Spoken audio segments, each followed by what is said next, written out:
Bonjour et bienvenue sur le canal. Nous suivons notre voyage dans la forêt noire et visitons Wolfach, qui, comme tant d'autres villages que nous avons visités, se trouve sur les rives de la rivière Kinzig.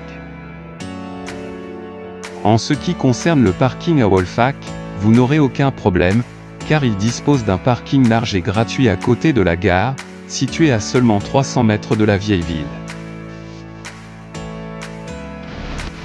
Wolfach, qui, comme nous le disons, se trouve sur les rives de la rivière Kinzig, a environ 6000 habitants et comme curiosité à Kirbach, un village qui fait partie de Wolfach à son origine le chapeau de pompon ou valenut, qui fait partie du costume traditionnel des femmes de la forêt noire.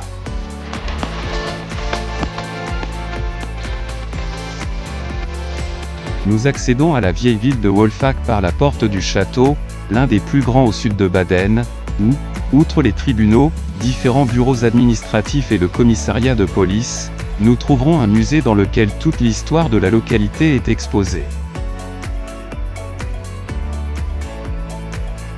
Depuis le château, nous accédons à la Hauptstraße ou rue principale, où nous profiterons sans aucun doute des bâtiments typiques de la forêt noire.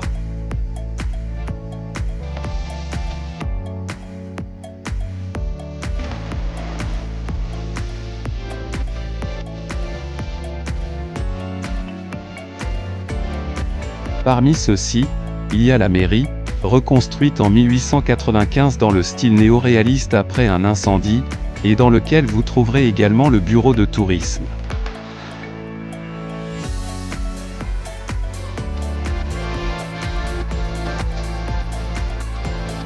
Nous continuons par la rue principale jusqu'à l'un des ponts sur la rivière Kinzig, où nous pourrons nous réjouir de la ligne de belles maisons, construites le long de sa rive.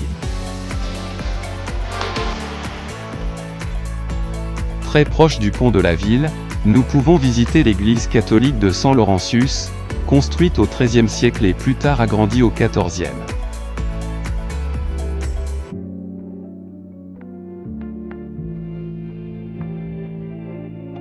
De l'église et en suivant la rive de la rivière Kinzig, nous trouvons une fontaine, le Narenbrunn, dans lequel nous rencontrons plusieurs figures de carnaval, fête dans laquelle Wolfach a une grande tradition. De la fontaine de Narenbrunn, nous traversons de nouveau la rivière Kinzig par un petit pont, et avant de retourner au parking, nous nous perdons dans ces rues, en nous émerveillant de la décoration de leurs maisons.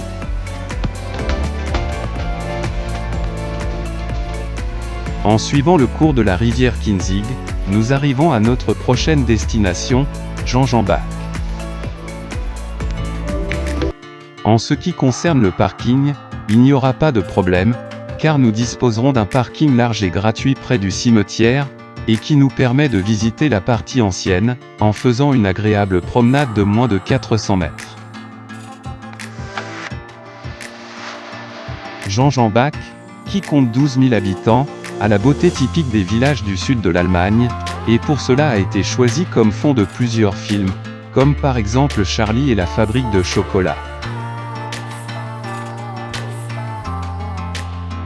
Nous accédons à la ville par la porte Obertor, mais juste avant de traverser la porte, nous attirons l'attention sur une rue étroite et précieuse, que nous parcourons en profitant de ces belles maisons.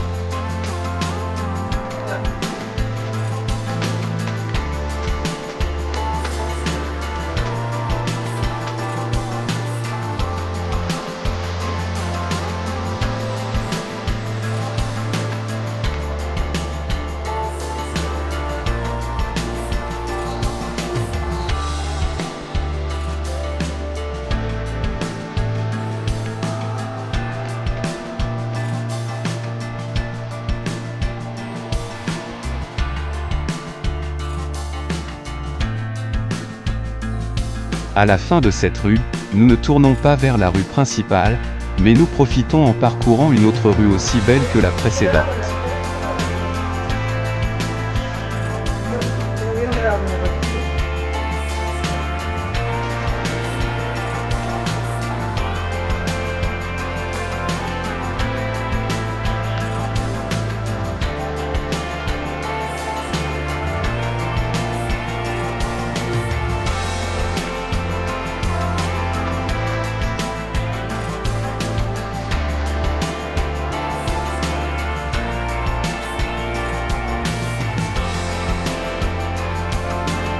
Ici, par surprise, nous trouvons le logement d'un compatriote, qui voit avec fierté ses origines.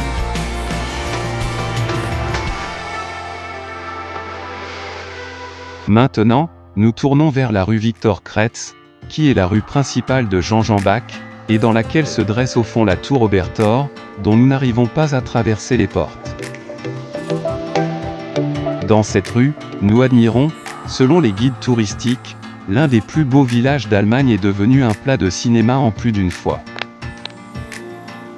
Dans ce scénario de conte, nous trouvons la mairie, qui prétend être en elle-même le plus grand calendrier de l'Avent du monde, car ses 24 fenêtres s'ouvrent jour après jour au fur et à mesure que la nuit de Noël approche.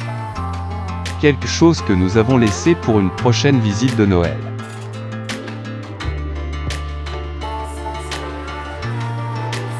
La mairie se trouve sur la place du marché, célébrée dans ce lieu depuis plus de 500 ans, et où nous trouvons la curieuse fontaine du marché, où un orgueilleux chevalier de pierre du XIIe siècle tient le bouclier de la ville.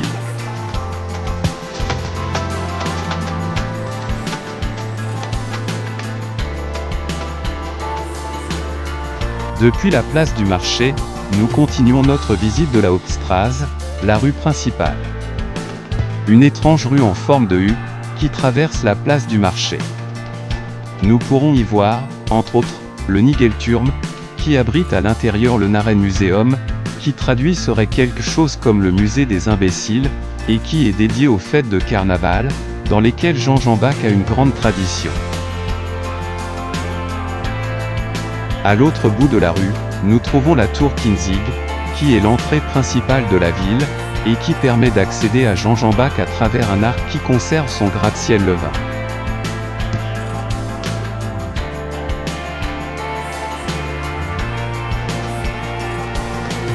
Nous continuons notre visite par plusieurs rues, passant à côté de l'église de Santa Maria, une église de 3 navires construite en 1120 et dont la tour baroque du clocher est visible de tout le village. Et ainsi nous terminons notre visite à ce beau village, dont la réputation comme lieu touristique est plus que méritée dans la Forêt Noire.